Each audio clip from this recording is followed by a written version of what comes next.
উচ্চ মূল্যস্ফীতি, বিনিয়োগে স্থবিরতা এবং রাজস্ব আদায়ের চাপ, এই 3 চ্যালেঞ্জ সামনে রেখেই আসছে 2026-27 অর্থ বছরের জাতীয় বাজেট। তবে কঠোর কর আরোপের পথে না গিয়ে উল্টো কর ছাড়, কর অবকাশ এবং বিভিন্ন খাতে প্রণোদনা দিয়ে অর্থনীতিতে গতি ফেরানোর কৌশল নিয়েছে সরকার।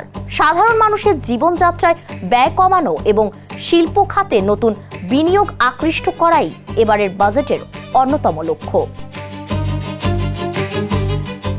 সূত্র বলছে, আগামী বাজেটে চাল, গম, আলু, মশলা সহ প্রায় 60টি নিত্যপণ্যের উপর উচ্ছে কর কমিয়ে 0.5% নির্ধারণের প্রস্তাব থাকছে। একই সঙ্গে এসব পণ্যের উপর থাকা রেগুলেটরি ডিউটিও প্রত্যাহার করা হতে পারে। শিল্পের উৎপাদন ব্যয় কমাতে কাঁচামাল আমদানির ক্ষেত্রেও উচ্ছে কর কমানোর পরিকল্পনা রয়েছে। করদাতাদের জন্য থাকছে স্বস্তির বার্তা।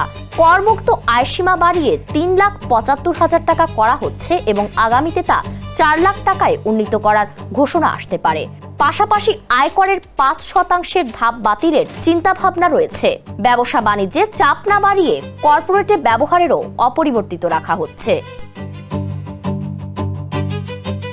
বৈদেশিক মুদ্রা আয় বাড়াতে ফ্রিল্যান্সিং এবং কন্টেন্ট ক্রিয়েশন থেকে অর্জিত আয় করমুক্ত করার উদ্যোগ নেওয়া হচ্ছে।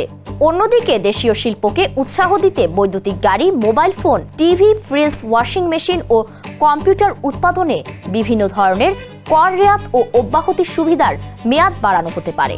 সবুজ জ্বালানির ব্যবহার বাড়াতে সৌর বিদ্যুৎ উৎপাদনে কর অবকাশ সুবিধা 2035 সাল পর্যন্ত সম্প্রসারণের প্রস্তাব রয়েছে। একই সঙ্গে সৌর বিদ্যুতের যন্ত্রপাতি আমদানিতেও কর ছাড় অব্যাহত রাখা হতে পারে। স্বাস্থ্য খাতেও থাকছে কর সুবিধা। কিডনি ডায়ালাইসিস, ফিল্টার, হার্টের রিং, চোখের লেন্স এবং ক্যান্সারের ঔষধ তৈরির বিভিন্ন কাঁচামাল আমদানিতে কর ও ভ্যাট ছাড় দেওয়ার পরিকল্পনা রয়েছে। ঔষধ শিল্পের 68টি কাঁচামালে সম্পূরক শুল্ক ও প্রত্যাহার হতে পারে। এছাড়াও ক্ষুদ্র ও মাঝারি উদ্যোক্তাদের জন্য 50 লাখ টাকা পর্যন্ত টার্ন ওভার করমুক্ত রাখা এবং নারী উদ্যোক্তাদের ক্ষেত্রে এই সীমা 70 লাখ টাকা পর্যন্ত বাড়ানোর প্রস্তাব রয়েছে। কৃষকদের উৎপাদন ব্যয় কমাতে সার ও কীটনাশকের উপর থাকা ভ্যাট ও কর প্রত্যাহারের উদ্যোগও নেওয়া হচ্ছে। আসন্ন বাজেটে সরকারের বার্তা স্পষ্ট। কর বাড়িয়ে নয়, বরং কর ছাড় ও প্রণোদনার মাধ্যমে অর্থনীতিতে গতি ফেরাতে চায় সরকার।